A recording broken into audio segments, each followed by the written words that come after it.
So today I'm going to show you how to make our Easter shaker card in Silhouette Studio. So the first thing I've done is I've opened the file in Silhouette, and I want to do it for an A5 piece of card. So to get my file at the right size, what I'm first going to do is resize my media into A5 using the page setup panel. Then I can resize my file so that it fits nicely onto the front of my A5 piece of card. And I'm just going to do that by eye using the drag boxes that are around the file.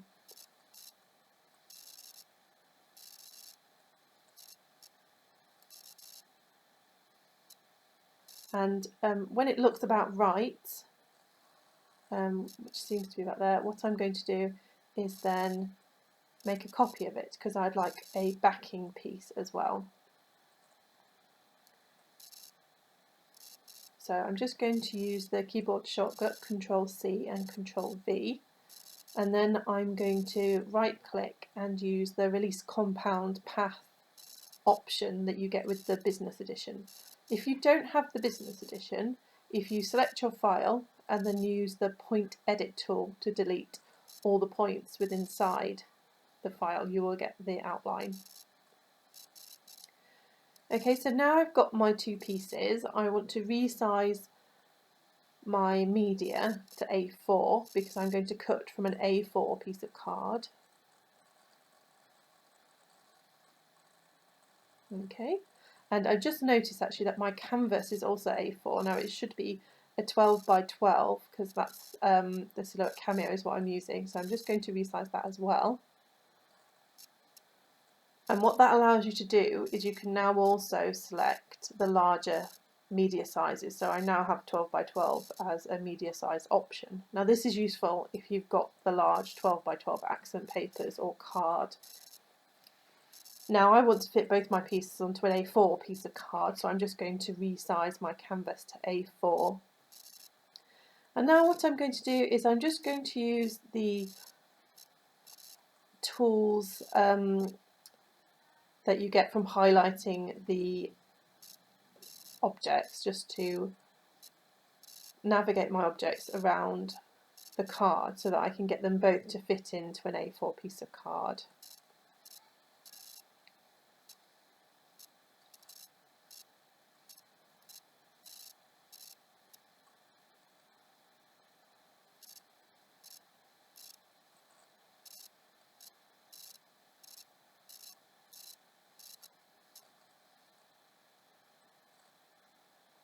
Okay, that looks pretty good to me.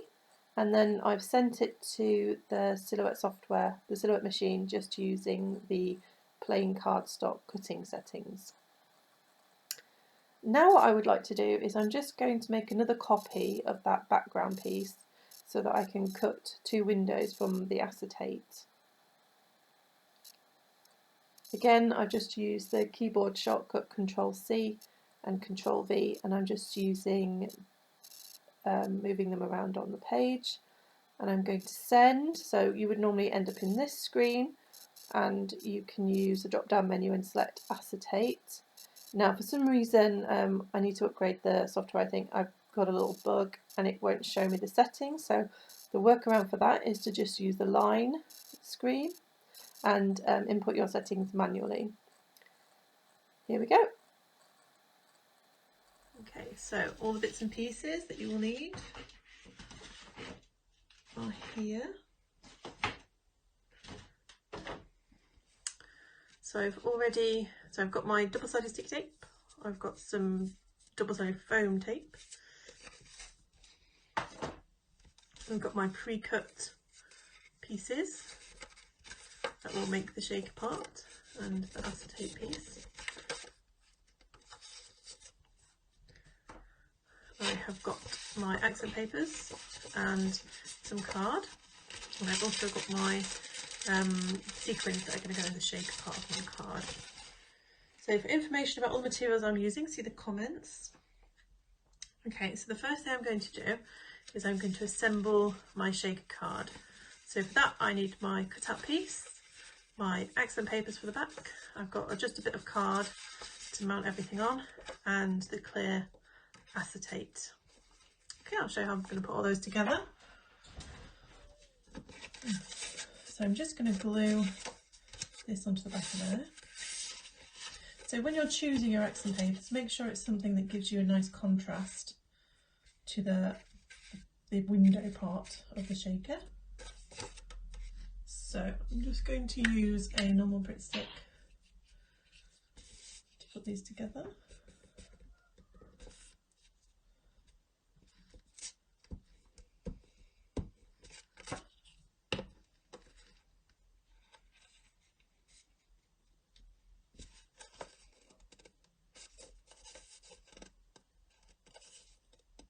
There we go.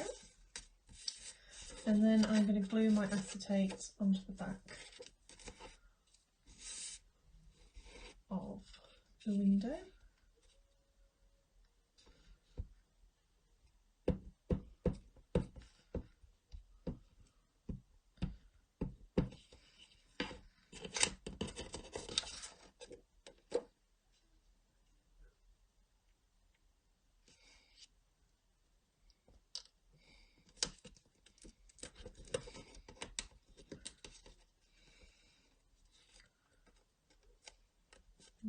Okay. Okay, there we go.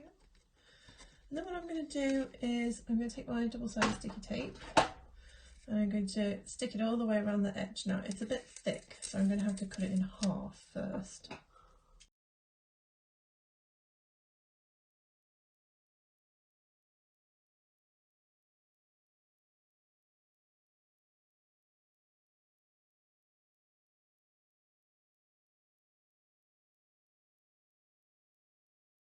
Add the sequins. Now, I said in my other video, shaker cards are a less is more situation. So don't overfill them. That's probably enough. So the temptation is to add maybe twice that. So I was trying to add half as much as I think I should need. Okay, and then we're just going to stick this backing piece on top. So, to seal the shaker card. It's escaping.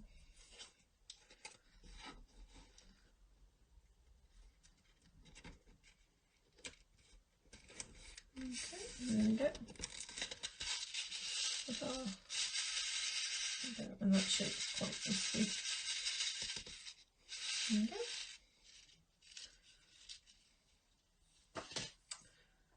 So the rest of the card is really simple. It's just the accent papers with the backing. What I did, because I just felt like it needed a little something, I wasn't quite sure what, so I just took